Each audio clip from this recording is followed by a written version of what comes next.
নির্বাচন অনেকটা ইনজেকশনের মতো, অনেকে ভয় পায় বললেন ইসি আলমগীর। এদিকে সোচ্চার কণ্ঠে রাষ্ট্রযন্ত্রকে ঝাঁকি দিতে হবে বললেন মির্জা ফখরুল। জানাবো উপজেলা নির্বাচনে মন্ত্রী সংসদ সদস্যদের স্বজনদের সরে দাঁড়াতে হবে বললেন ওবায়দুল কাদের। এদিকে কি হচ্ছে বিএনপিতে, এবং সর্বশেষ জানাবো চাঁদপুরে কর্ণফুলী লঞ্চে আগুন, আহত 10। এতক্ষণ শুনলেন সংবাদ শিরোনাম, এবারে বিস্তারিত। নির্বাচন অনেকটা ইনজেকশনের মতো, অনেকে ভয় পায় বললেন ইসি আলমগীর। নির্বাচন কমিশনার ইসি মোহাম্মদ আলমগীর বলেছেন, ইলেকট্রনিক ভোটিং মেশিনে ইভিএম নির্বাচনের ক্ষেত্রে যেটা বলা হয় একটা শঙ্কা থাকে। নির্বাচন হলো অনেকটা ইনজেকশন বা টিকার মতো। টিকা দেওয়ার আগে অনেকে ভয় পায়, কিন্তু টিকা দেওয়ার পরে টেরও পান না কখন টিকা দেওয়া হয়েছে। ইভিএম অনেকটাই ওরকম। ইভিএম একমাত্র পদ্ধতি যার মাধ্যমে সুষ্ঠু ভোট করা সম্ভব। একজনের ভোট আরেকজন নিতে পারে না। ভোট ছিনতাই, প্রক্সি ভোট এবং জাল ভোট দেওয়া কোনো সুযোগ নেই। এসি আলমগীর বলেন, এখন সবাই অনেক স্মার্ট, সবার কাছে স্মার্টফোন রয়েছে। ভোটাররা ভোট দিতে আসলে দেখবে ইভিএম এ ভোট দিতে অনেক সহজ। আমাদের অভিজ্ঞতা অনুযায়ী যে সকল জায়গায় ইভিএম এ আমরা ভোট করেছি সেখানে ফিডব্যাক অনেক ভালো পেয়েছি। ভোটের পরে সব প্রার্থী সন্তোষ প্রকাশ করেছেন। তিনি আরো বলেন, স্থানীয় সরকার নির্বাচনটা অত্যন্ত শান্তিপূর্ণভাবে হতে হবে। কোন রকম আইন শৃঙ্খলা পরিস্থিতির জন্য অবনতি না হয়, কেউ যেন অন্যায়ভাবে কোনো প্রার্থীর প্রচারে বাধা দিতে না পারে, কোনো ভোটারকে ভোট দিতে বাধাগ্রস্ত করতে না পারে এবং ভোটার তার ভোট শান্তিপূর্ণভাবে ভোট দিতে পারে। আলমগীর বলেন, এটি কোনো রাজনৈতিক নির্বাচন নয়, স্থানীয় সরকারের নির্বাচন। স্থানীয় সরকার নির্বাচনে আগেও কিন্তু যে কেউ নির্বাচন করতে পারত, কোনো রাজনৈতিক পরিচয় প্রয়োজন ছিল না। মাঝে আইনটা করা হয়েছিল যাতে রাজনৈতিকভাবে তৃণমূল থেকে গণতন্ত্রের চর্চা হয়ে আসে। এবার আপনারা দেখেছেন ক্ষমতাসীন রাজনৈতিক দল এটিকে উন্মুক্ত করে দিয়েছে, যার ফলে এখন আর স্থানীয় সরকার নির্বাচনের রাজনৈতিক ফ্লেভার নেই। বিএনপির উদ্দেশ্যে তিনি বলেন, অনেকে রাজনৈতিকভাবে নির্বাচনে অংশগ্রহণ না করলেও তাদের বিএনপি অনেকে কর্মী সমর্থকরা অফিসিয়ালি না করলেও আনঅফিসিয়ালি নির্বাচনে অংশগ্রহণ করছে। সেদিক থেকে বলা যাবে না এই নির্বাচনটি অংশগ্রহণমূলক হচ্ছে না। সোচ্চার কণ্ঠে রাষ্ট্রযন্ত্রকে ঝাঁকি দিতে হবে বললেন মির্জা ফখরুল।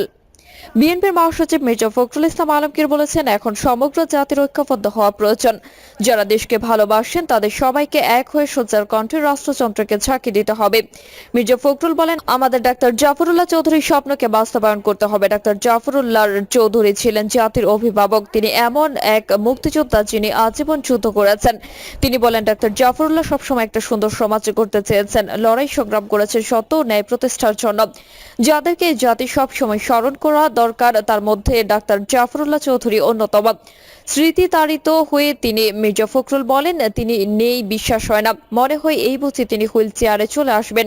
তিনি বলেন, আমরা রাজনৈতিক অর্থনৈতিকভাবে কঠিন সময় পার করছি, আমরা চেষ্টা করে যাচ্ছি, তবে সেই দানবকে সরানো যাচ্ছে না। বাংলাদেশকে একটা গণতান্ত্রিক রাষ্ট্রে পরিণত করতে হলে ডাক্তার জাফরুল্লাহ চৌধুরীর মতো শক্তিশালী হতে হবে বলেও মন্তব্য করেন বিএনপি মহাসচিব।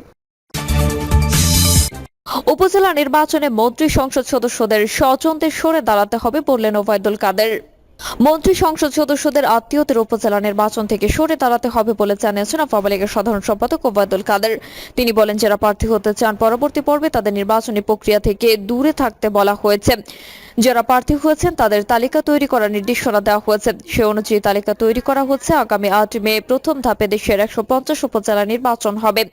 এরপর পর্যায়ক্রমে আরো 3 ধাপে বাকি সব উপজেলা নির্বাচন হবে।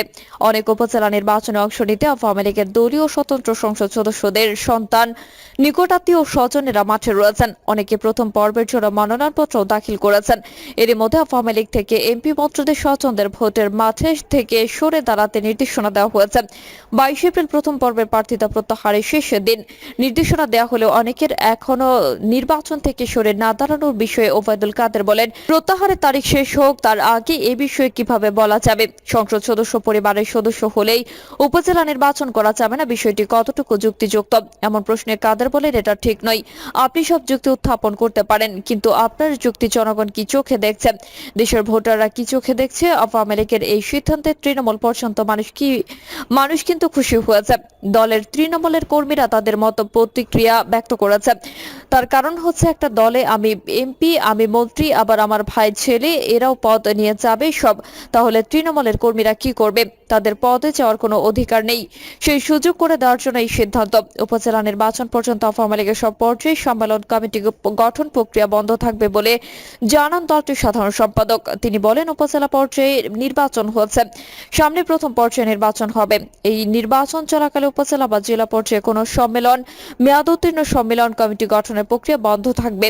বিএনপিকে নিষিদ্ধ করার বিষয়ে করা এক প্রশ্নের জবাবে ওবায়দুল কাদের বলেন, নিষিদ্ধ করার সিদ্ধান্ত আমাদের এখনো হয়নি, তবে জনগণের কাছে আমরা বিএনপি সন্ত্রাসের রাজনীতির ব্যাপারে ঘৃণার আগুন ছড়িয়ে দিতে পারি।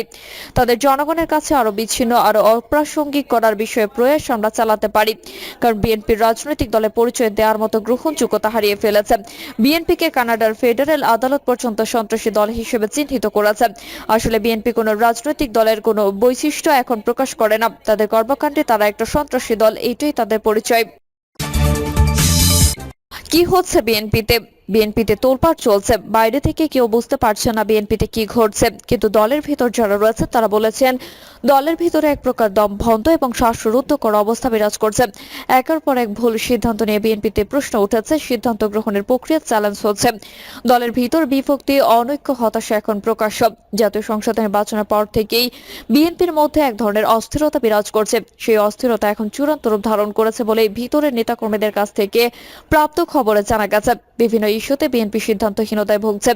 একজন নেতা অন্যজনকে বিশ্বাস করছে না এবং দলের ভবিষ্যৎ নিয়ে অনেকেই আতঙ্কিত। জাতীয় সংসদ নির্বাচনের পর বিএনপির মধ্যে যে সব বিষয় নিয়ে তোলপাড় চলছে তার মধ্যে রয়েছে এক, মার্কিন যুক্তরাষ্ট্রের উপর অতিরিক্ত নির্ভরশীলতা কতটুকু সঠিক ছিল। বিএনপি নেতারা ধরেই নিয়েছিলেন যে বিএনপি যদি নির্বাচনে অংশগ্রহণ না করে তাহলে মার্কিন যুক্তরাষ্ট্র সহ পশ্চিমা দেশগুলো এই নির্বাচনকে স্বীকৃতি দেবে না, আর এই নির্বাচনে স্বীকৃতি না পেলে আওয়ামী লীগ সরকার পতন হবে। নির্বাচনের পর মার্কিন নিষেধাজ্ঞা আসবে, পশ্চিমা দেশগুলো আওয়ামী লীগকে বর্জন করবে, ফলে সরকারের পতন সময়ের ব্যাপার মাত্র। কিন্তু বাস্তবে তা হয়নি। বিএনপির মধ্যে এখন প্রশ্ন উঠেছে যে পশ্চিমা দেশের উপর অতি নির্ভরশীলতা সঠিক ছিল কিনা, বা এই অতি নির্ভরশীলতা কারা সৃষ্টি করেছিল। বিএনপির মধ্যে দ্বিতীয় যে প্রশ্ন এসেছে তা হলো সংগঠন পুনর্গঠন করা।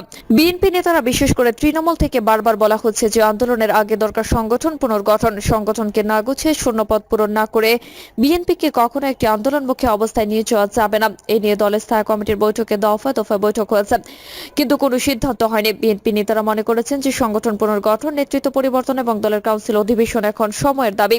কিন্তু এই নিয়ে সবাই মুখ খুললেও আনুষ্ঠানিকভাবে কোনো সিদ্ধান্ত হচ্ছে না। সবাই তাকিয়ে আছেন লন্ডনে পলাতক বিএনপির ভারপ্রাপ্ত চেয়ারম্যান তারেক জিয়ার দিকে। তারেক জিয়া কি সিদ্ধান্ত নেন সেটা এখন দেখার বিষয়। তৃতীয়ত, উপজেলা নির্বাচন বর্জন। উপজেলা নির্বাচন বিএনপি কেন বর্জন করলো? উপজেলা নির্বাচন বর্জন করে বিএনপি কি পেল? সেটি এখন একটি বড় প্রশ্ন হিসেবে সামনে এসেছে বিএনপির নেতাকর্মীদের কাছে। তারা মনে করেছেন, যেহেতু উপজেলা নির্বাচনে আওয়ামী লীগ দলীয় প্রতীক ব্যবহার করছে না, সে কারণে উপজেলা নির্বাচন বর্জন করা উচিত হয়নি, বরং এই নির্বাচনে স্বতন্ত্রভাবে প্রার্থী দাঁড়ালে তাদের শক্তি সামর্থ্য হতো। কিন্তু তারেক জিয়া কেন এই সিদ্ধান্ত নিয়েছেন সেটি নিয়ে বিএনপির মধ্যে এখন চলছে তোলপাড়।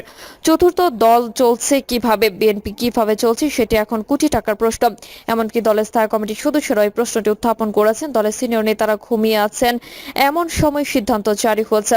যেমন বিএনপির স্থায়ী কমিটির একজন সদস্য বলেছিলেন, উপজেলা নির্বাচন বর্জনের সিদ্ধান্তটি তিনি টেলিভিশনের স্কলে দেখেছেন। এর আগে তিনি গুণাক্ষরেও জানতেন না। লন্ডনে পলাতক বিএনপির ভারপ্রাপ্ত চেয়ারম্যান তারেক জিয়া এককভাবে সব ধরনের সিদ্ধান্ত নিচ্ছেন, আর এই সমস্ত সিদ্ধান্তের জন্য কোনো জবাবদিহিতাও নেই। এমন পরিস্থিতিতে প্রশ্ন উঠেছে যে বিএনপিতে তাহলে কি স্থায়ী কমিটি আছে কেন?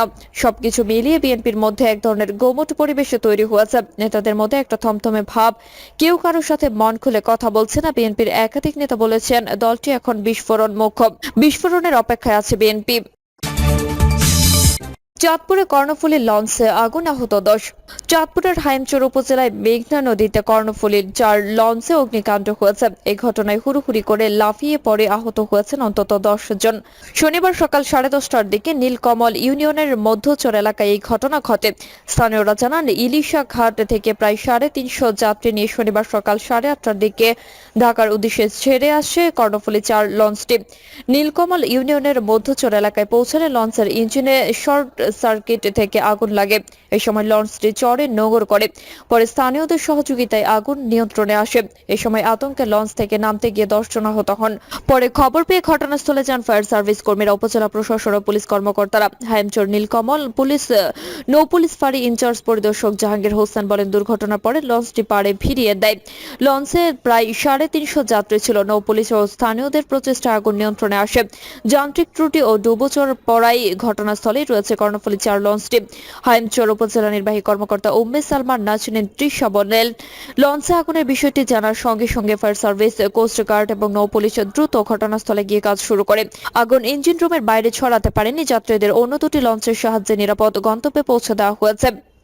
প্রিয় দর্শক, এই ছিল এখনকার সর্বশেষ সংবাদ আপডেট। সব সংবাদ পেতে চ্যানেলটি সাবস্ক্রাইব করে বেল আইকনটি ক্লিক করে রাখুন।